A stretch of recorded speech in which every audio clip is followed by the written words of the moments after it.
Not so. I'm Benedict, Secretary of the Press Club, and it's my pleasure today to introduce our speaker. But first I need to remind you to silence your cell phones, and that only members of the Press Club and members of the press can ask our speaker questions during our question and answer period. This session is being recorded, and it's live on LPB's Facebook page and can be accessed on their website.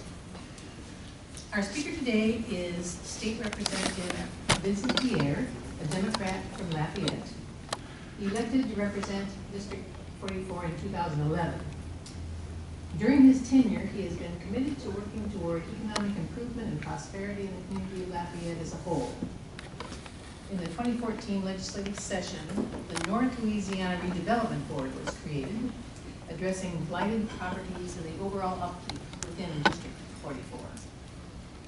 Representative Pierre has also committed to advancing the upper and lower levels of the education systems in Louisiana, expanding tourism, and establishing positive relationships within Lafayette and the surrounding metro areas. Representative Pierre serves on the Transportation Committee, the House Select Leadership Committee, and the Select Committee on Hurricane Recovery. He is a member of the Acadiana delegation, the Democratic Caucus, and was recently elected chairman of the Legislative Black Caucus. Representative Pierre attended high school at Holy Rosary Institute and received his Bachelor of Science degree in marketing from Southern University. He is currently the dual enrollment specialist with South Louisiana Community College.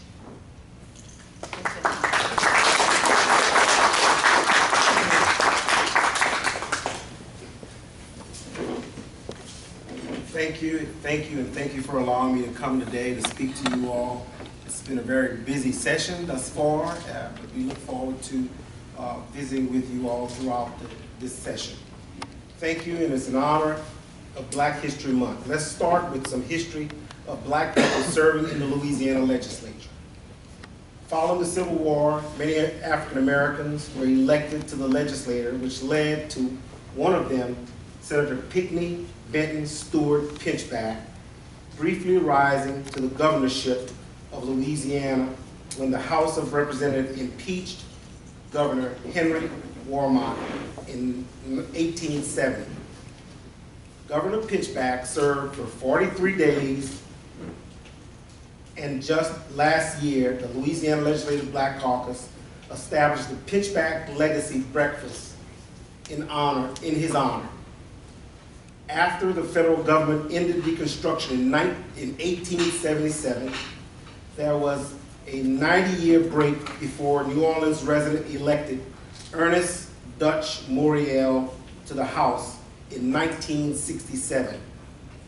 Our numbers slowly grew, and in 1977, the 10 Black House and Senate members, the Reverend Avery Alexandria, Diane Bajwa, Sidney Bartholomew, Louis Charbonnet III, Nick Connor, Joseph Delbit Jr., Alphonse Jackson, Johnny Jackson Jr., Thomas Jasper, Richard Turner Jr. founded the Louisiana Legislative Black Caucus. The caucus successfully pushed reapportionment legislation to create more minority districts, and around the state currently there are 36 caucus members, 26 of the 105 member House, and 10 in the 39-member Senate. Despite those successes, you can see the disparity. 33% of the people of Louisiana are Black, and yet only 25% House districts are represented by people that look like me. And so, this year, in this redistricting session, we are working to create more minority districts in this session. Redistricting is about reassessing representation based on new information. And our new information is that black people comprise of 33% of the population of Louisiana. And so all maps should justify and reflect this reality.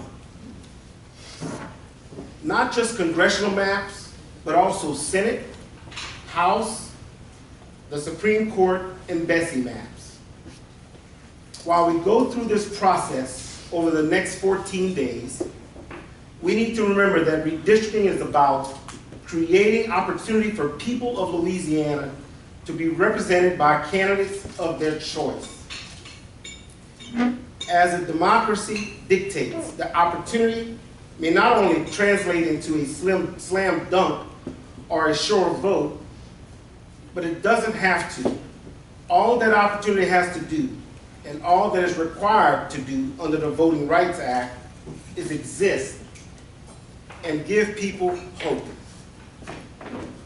And that is what the Black Caucus intend to fight for: the hope for fair representation and the opportunity to build equal and just representation in the state of Louisiana.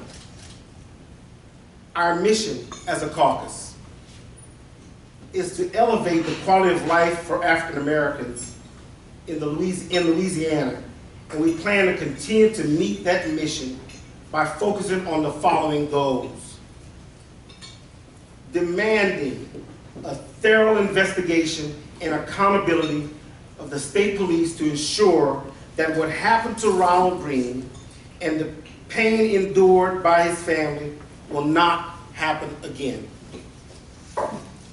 Creating a second majority African American congressional districts, increasing representation in all other maps to fairly mirror the population shifts over the last 10 years in Louisiana. Expanding Voting Rights Act, passing police and criminal justice reform, including qualified immunity, the expungement of public records to remove criminal convictions, helping the formerly incarcerated to find employment opportunities, and to reduce recidivism, apply retroactive justice to those serving time for non-unanimous juries, enhancing historically black colleges and universities, improving employment opportunities, eliminating Jim Crow laws, increasing minority business opportunities, increasing teachers' pay, helping Louisiana indigent families throughout expanding educational and economic opportunities, including the strong family tax credit and access to adequate health care, developing drug rehabilitation programs, finding ways to fight increasing crime rates, assisting African American farmers and landowners, fighting against abolishing the affirmative action and minority set-aside, opposing the unfair mandate that requires only public high school students to pass an exit exam as a prerequisite to begin awarding to receive an awarded diploma. Governor Pinchback once said, "We are an element of strength and wealth, too powerful to be ignored by the American people. All we need is a just appreciation." That just appreciation is exactly what the Black Caucus continue to strive for.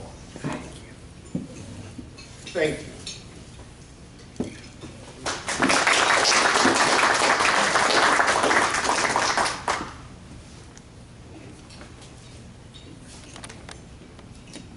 So we're looking for minority majority districts, but every one of the plans that is the one that you'll be voting on tomorrow just basically keeps the status quo.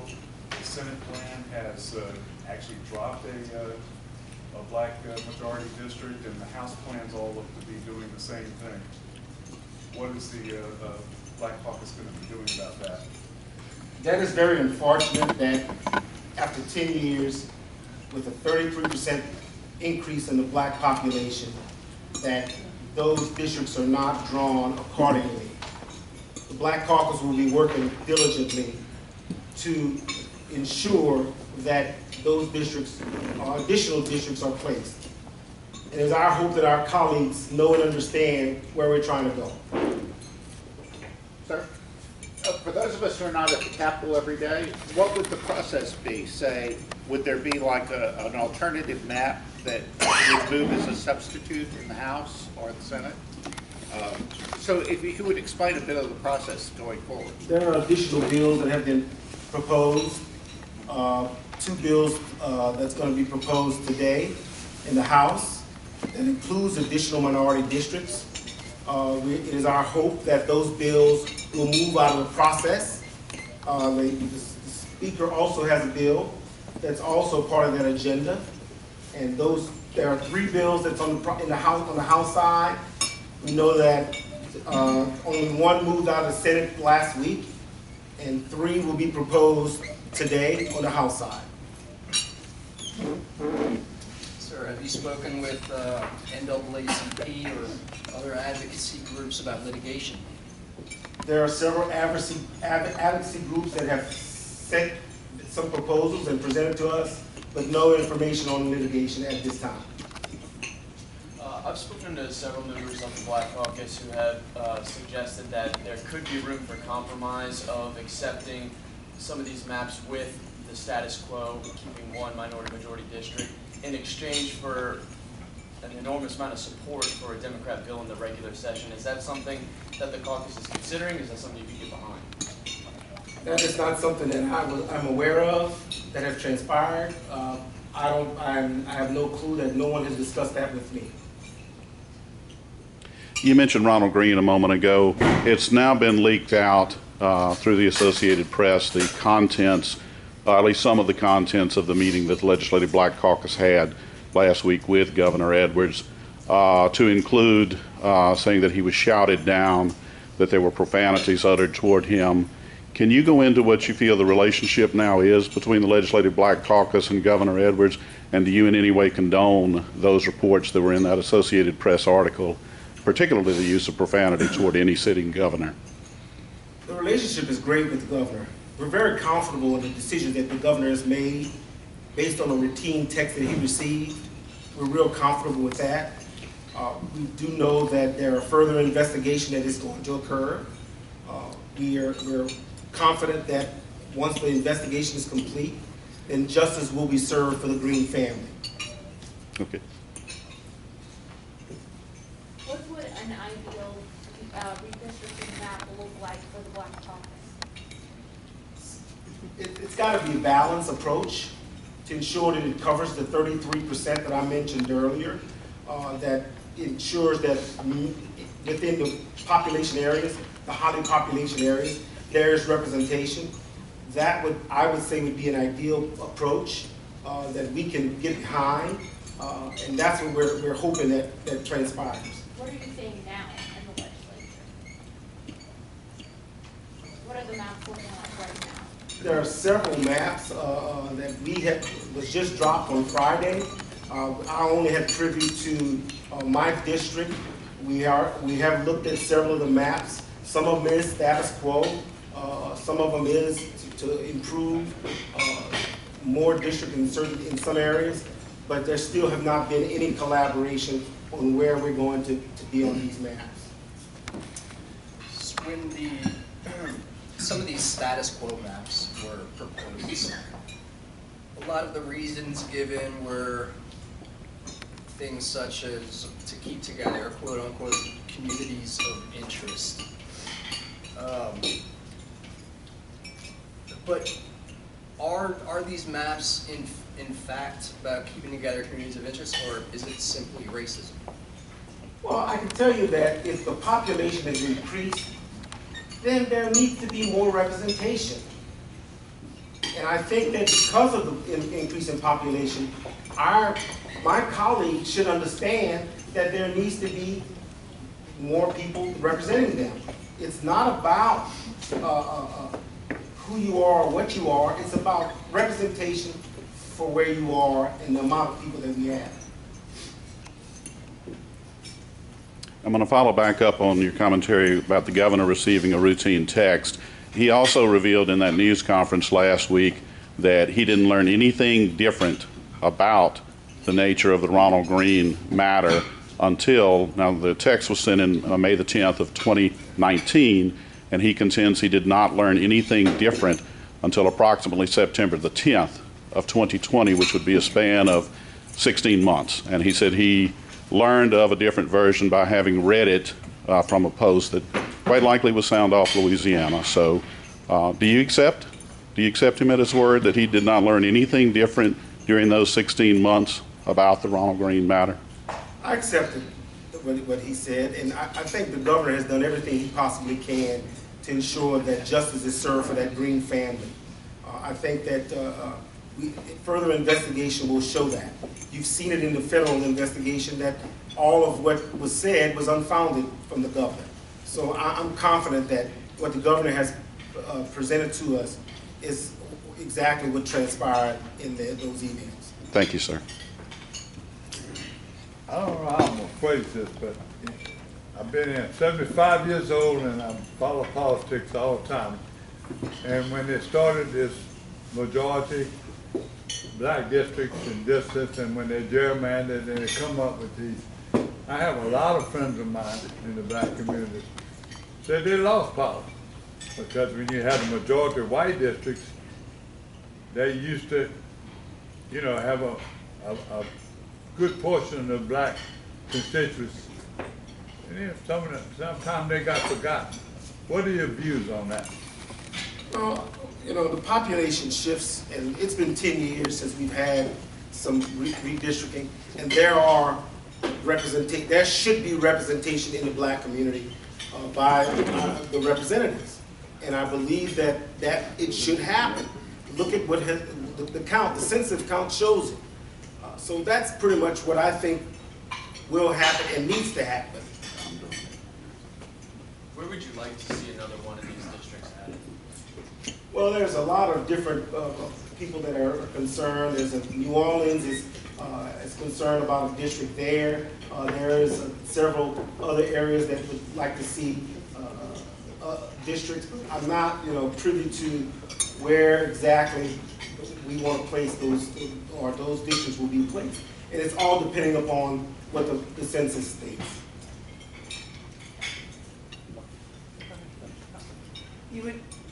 Different topic, you mentioned the high school exit exam, and for public high school students, is the goal to get rid of the exam, or to have other, like charter schools and private schools, everybody take the exam, or what exactly? Well, whatever the process is, make it equitable across the board. If one has to take the exam, then I think everyone should take the exam. And that's pretty much what I think should happen in that part. With, Representative Ted James now holding his new position and things kind of changing for the Black Caucus, what are you hoping to see in this next year? That we continue to fight for the needs of the communities that we serve, continue to deal with the ill wills of education, health care, and the things that our caucus and the people in our community are lacking is indeed something that we want to continue to strive for. And I think the caucus is on the right track for that mission. So if you could summarize, you have a long list of goals that you had that you shared with me. Could you kind of tell us what the top 5 are, and maybe one specific thing that you'd like to accomplish? Well, of course, as I said before, education is always at the forefront of our mission, and that is to ensure that all of our kids are educated. Healthcare, with the pandemic, those things have been an issue in the African American community, underserved areas, healthcare initiatives that are needed. Those are 2 of the things. And of course, the crime. Crime is a major issue that we've got to get behind and slow it down. Not only in my community, but all the communities across the state are dealing with the crime problems. And of course, helping to improve our historically black colleges and give them the things that they need to produce and of course, improving employment opportunities. You know as well as I do that the current state is very difficult. The minimum wage is way below what we would like to see it. I think we need to improve the minimum wage for those that are unemployed. And those are just some of the things that I think are important to the caucus, and it's always been important to the caucus. And that's what we want to ensure that happens. You have some lofty goals. What are you going to do to achieve those? Well, we're going to continue to work with our colleagues to ensure that those things are important to the people that we serve. It's important that not only as a Black caucus, the Democrat caucus, and the Republican caucus, we all know and understand the core scope and mission of this great state. And having an educated workforce is very important.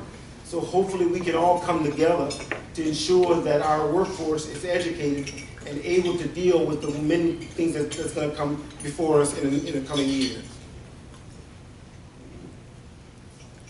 You'll be voting on Sheck Snyder's congressional bill tomorrow, which is the status quo.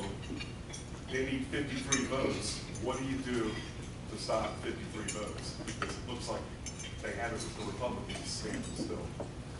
Well, we're going to continue to have some discussions. We're going to be meeting with caucus members to ensure that we are not going to vote on anything that is status quo. And I think that it's important because it does not relate to the population that we serve. So we are indeed going to be working to ensure that that bill is not moved any further than where it is. Go ahead, Mark. I guess I'm asking how, other than trying to persuade people that have not been persuaded over the last, history of Louisiana. It's going to be indeed a challenge, but we're going to work hard to ensure that this status quo does not happen in the House of Representatives. There are talks of walkouts, or? We have not had any discussions on walkout, but we will be having meetings to discuss what's in that bill. Now, Representative, are you anticipating a gubernatorial veto if the plan is not of your liking and the governor's liking? Well, we're hoping that there is a veto. We hope that the things that are not there, that should be there in that bill, the populations are not justified, that the governor vetoes. And that's what we're hoping that should happen. Now, 10 years ago, Representative, I'm looking at the 2010 census, the population in Louisiana for Black citizens was 32.8%, which is almost 1/3. And yet the Black Caucus was amenable to the plan that went into place that put North Baton Rouge in Cedric Richmond's district at the time. What has changed?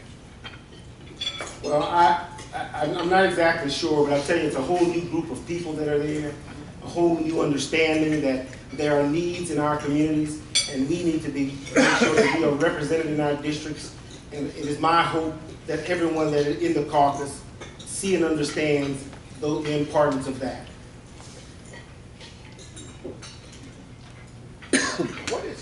What is, and I know that this number has been changed legally and in national legislation over time, but what is a majority Black district?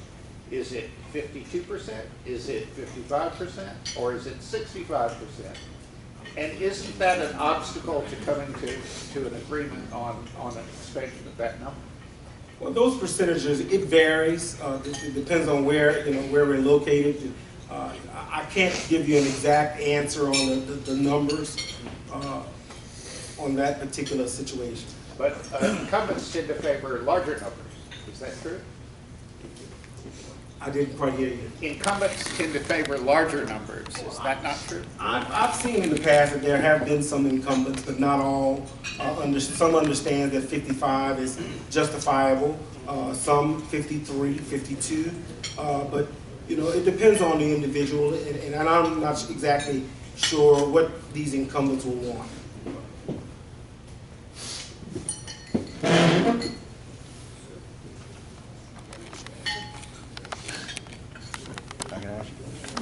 First of all, I want to say it's an honor and a privilege to witness you being here today, standing here today as the leader of the Black Caucus. I know me and you have kind of made our ways around the Capitol, etc. And I have to say you have been a good Samaritan in my life, regardless about color. And I know there's, from you carrying bills, having meetings with the governor, other legislators, etc., calling on people to come forward with what I would call a smoking gun. But in regards to, like, compared to the Ronald Greene State Police, in that we, with all the help that you, Senator Mills, and others have done, we have established what I would call a smoking gun. But before that we have now Colonel Davis, before we had other colonels there that I feel, and the way State Police was, handled matters, even though State Police would be in meetings where they, state level agencies would come out and say, look, this is the truth, but yet they would refuse to document that information. Do you find that now with the new leadership at State Police, things may change, and when those smoking guns are brought out, like videos, testimony, etc., do you think they're going to handle it different than previous colonels and other leaders in state level agencies? Well, there's a whole lot to answer, but I can't speak for the colonel, but I tell you, we have confidence in the current colonel, and we really feel that he has tried to come in and make some changes. You've seen some of the changes that has occurred. It is my hope that we can get a handle on this kinds of stuff that's going on, and hopefully at the end of the day, justice will be served for the Greene family.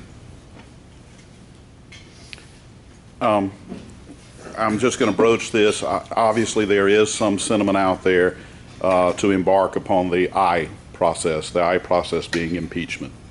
If it's a hypothetical, if that scenario makes it through the House and were to land in the Senate where the trial would take place, do you believe Governor Edwards would have 100% backing of the Legislative Black Caucus to block any impeachment efforts? Well, you've seen recently the results from the federal government that found that there was no wrongdoing in the governor. So, with all of the information that we receive, I truly believe that we would definitely be behind the governor, because thus far there hasn't not been anything to justify that the governor did anything wrong. Thank you.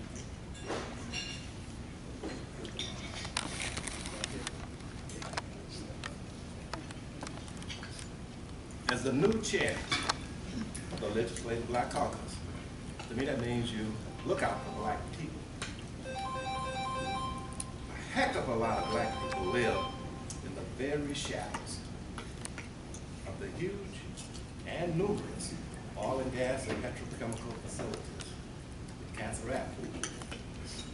For years now, I've taken to the Black Caucus, to the Democratic Caucus, and to other members of the legislature the need to appropriately amend or repeal a previously little-known statute that has been on the books since before my daddy was born, but which you won't find a single reported decision dealing with.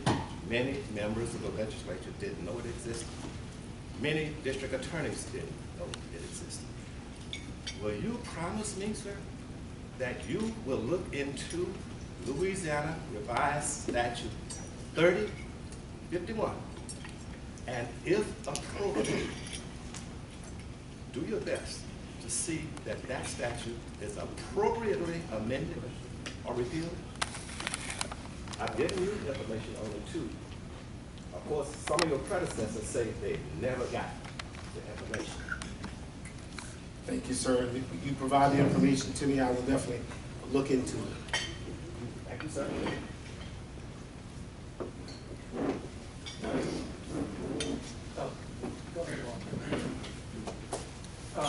On the issue of crime that you mentioned, has you as an individual or as a representative have any thoughts on the family structure in Louisiana?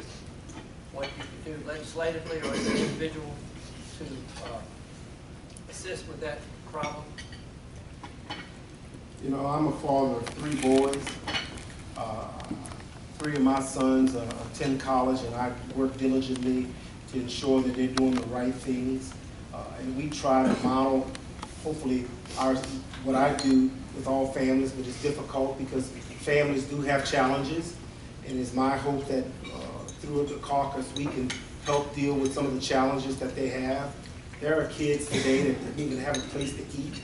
And hopefully, as a caucus, that we can help provide some services that are needed. There's a serious concern with mental health. There are people that are incarcerated that have mental illness, and you've seen from the list of things that I mentioned that we want to definitely do some things to address that. So those are just some of the things that we want to try to do to help families that are dealing with struggles. And what happens is that the alternative sometimes is crime. You've got people that are incarcerated because they can't get their meds. And it's unfortunate that there's a serious mental health illness problem. But definitely as a caucus member, to answer that question, we're going to hopefully try to address those issues in the coming years.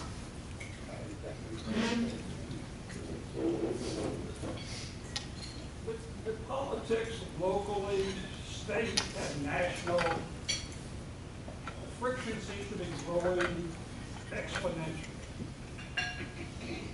What's your opinion of what's going on? It is very unfortunate that we have so much dissension in both Washington, D.C., Louisiana, and other states. It's unfortunate. It is my hope that we can begin to collaborate and work for the betterment of our state and our country.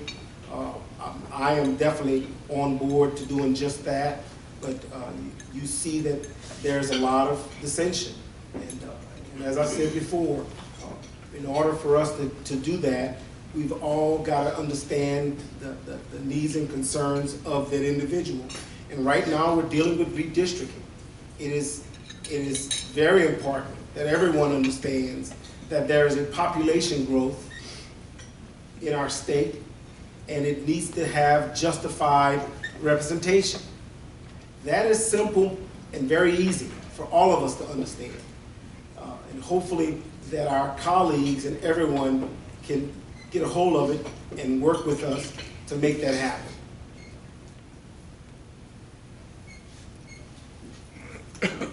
In the bill that's being passed out of H&GA today, it's the Speaker's bill, and he wants to move Kenny Cox's district to New Orleans.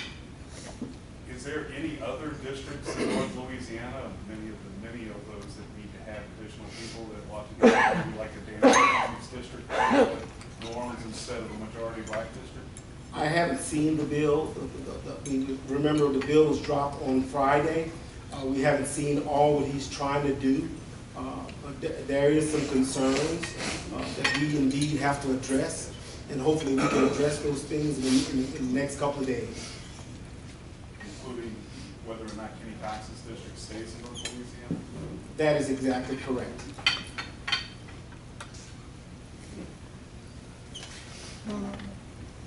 As a follow-up to the question asked about the divisiveness in our country, this is something that I wrote this morning, and I think it would be a good follow-up question to ask. Recently, there was an article in the Baton Rouge Daily newspaper, and The Advocate, and I thought of how myopic it was and looked up the meaning of the word to increase my understanding. And its meaning intensified my concern that the United States is becoming a country driven by a myriad of myopic views that produce policies and laws that divide us rather than unite. Of course, our president's main theme is to unite us together, all people, black, white, red, and yellow. Do you think that's the problem? Because caucuses divide us. We don't get to communicate with each other. I think that is untrue here in Louisiana. I think that we work diligently to unite one another. We're dealing with an issue now, and that's redistricting. And I think at the end of the day that we can come to a consensus on what's important for the people we serve. So those kinds of things are difficult for me to understand, but at the same breath, there are people out there that want to destroy this great state. This is a great state that we live in. And I think that we have a golden opportunity to unite it. This pandemic set us back some. And in order for us to move forward, we've got to be able to work together to achieve the things that we need for our great state.